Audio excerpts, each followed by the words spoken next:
Hey everyone, I'm Roman for DS Creative Studio. Welcome to the channel. In the last one, we assembled the machine behind me, the Lowrider V4. And I might have said something like, all done, I'm not making any more changes. Well, I lied. This week, we're making some of my own tweaks to the design to get the most out of the dust collection system and to make the machine a little more idiot-proof.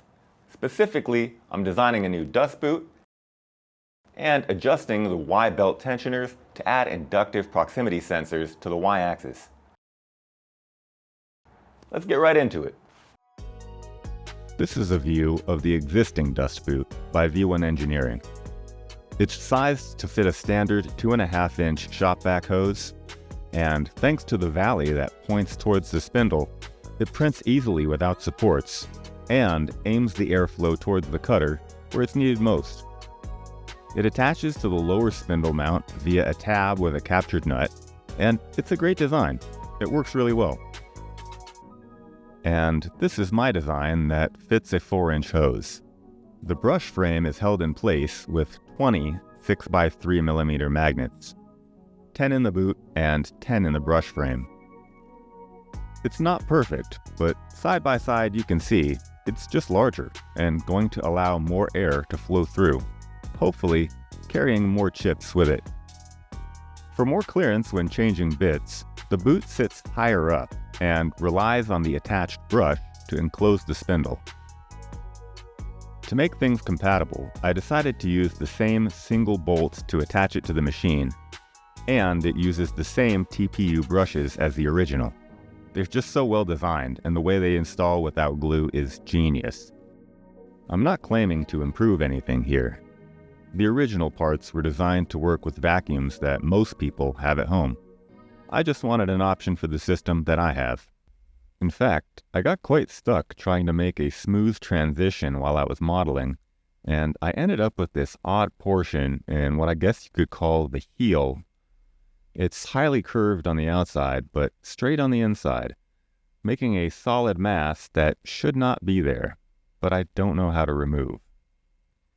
I used Fusion 360's shell command, and all other parts of the boot got the correct wall thickness. If anyone's got any ideas, drop them in the comments. I'd love to hear. Oh, and this needs support in order to print, which is kinda lame. All right, we are back in the garage and it's time to run our comparison test. We've got a file loaded up here. It's just a 100mm square that gets cut out of 3/4-inch plywood, along with a adaptive clearing dado that runs both on the X and Y axis. We've got our stock set up here. I'm just gonna go ahead and zero the machine and let it go to town. Then I'm gonna take off that old dust shoe, put on the new one, and we'll run the same cut, and we're just gonna visually, very unscientifically, compare how much leftover chips and dust are on the table between the two different dust boots. I'm pretty sure I know which one's gonna do better, but we'll see.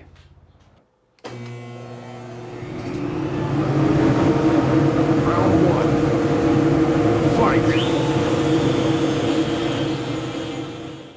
While that's cutting, I just want to show the bit that we're using for this test. It's a single flute compression bit, meaning it has blades which cut with upward and downward forces. It's a cool looking bit and it works so well on this extremely chippy plywood that I'm using.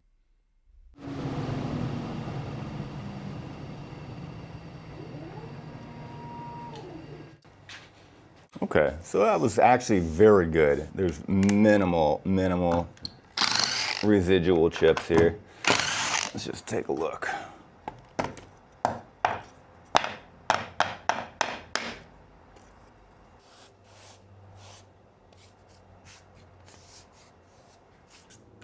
Okay, so that's not too bad. We got a very small pile.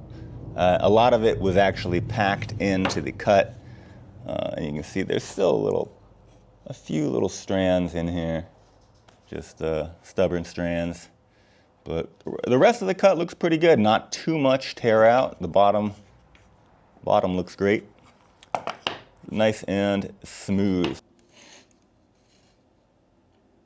Not bad at all. So, looks pretty good to me. All right, now let's get the other piece of wood over here and we'll run this test again.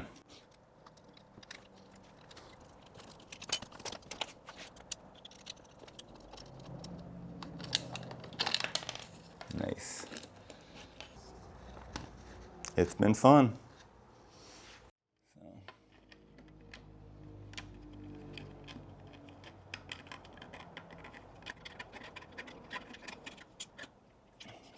That is very sturdy and nice. Wow. There we go, just snug that down.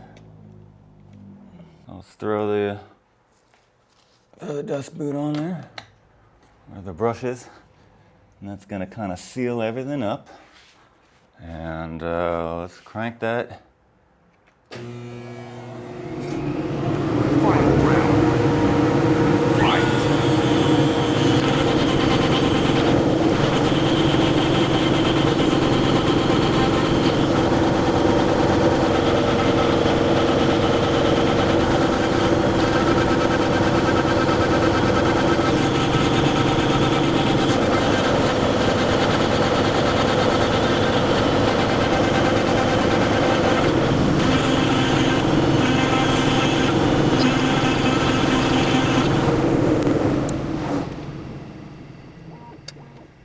All right.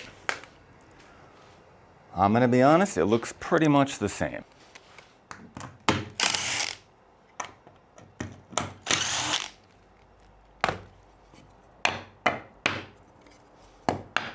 Oh, maybe I'm deceived. Boy, that is, let's try to scrape up everything that's on the table.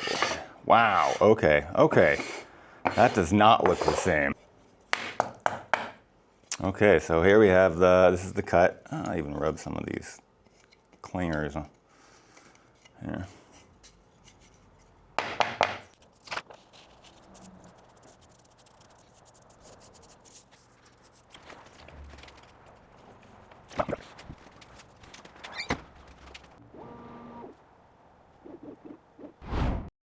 Here's the pile left by the 2.5-inch dust boot. Unsurprisingly, it's larger. There's just more material left behind. And then the pile left by the 4-inch boot. I'm impressed by the difference. If you're using the 2.5 to 4-inch adapter like I was, and wondering, could it be any better? I'd say yes. Okay, with that test out of the way, we're going to get to installing these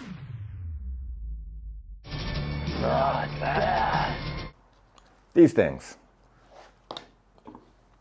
I said idiot-proof earlier because I'm kind of a klutz, and I keep breaking the arms off the current YN stops.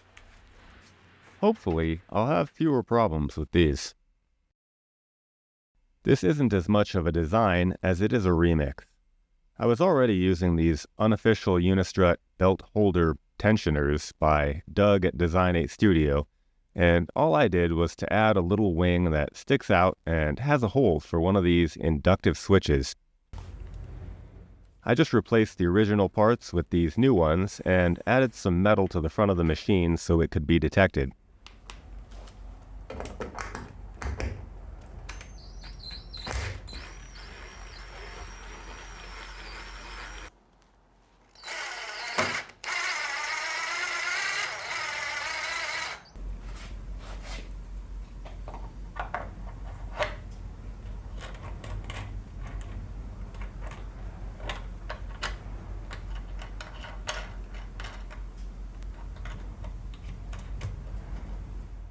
Now I'll have nice touchless homing on the y-axis.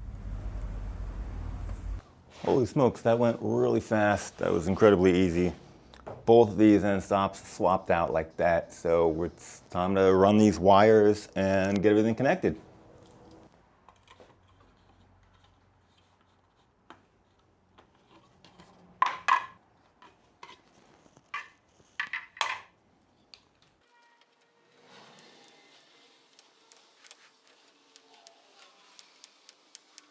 All right, so now the part that I'm not really a fan of, crimping new connections. I connected the positive lead from the sensors directly to the power supply and crimped DuPont connectors onto the signal and ground leads, which I then plugged into the controller board where the old sensors had been. All right, now the last step was to stuck this little piece of metal. All you need is something that's magnetic and going to set off this. Put a little piece of steel from an electrical box. That's what this is. It's a little knockout. You can see we're about to home this thing for the first time in a second.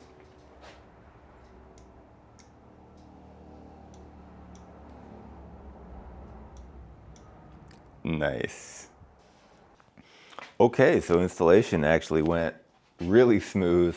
Got both of those upgrades installed. Okay, well, maybe not really upgrades, but I like the inductive switches. I just think it's better. I just think they're neat. So now we're getting the positioning of these things dialed in. To square the machine, I used the dot method. Doug over at Design 8 has a whole video about the dot method for checking square, so I'm going to go ahead and link to that in the description. All right, if you're still here, thank you for watching. If you haven't done it yet, click, smash, tickle. What? I don't know, do whatever you want to those beautiful like and subscribe buttons below. It lets YouTube know that the content is good, and it lets me know what you guys want to see more of. Until next time, keep creating.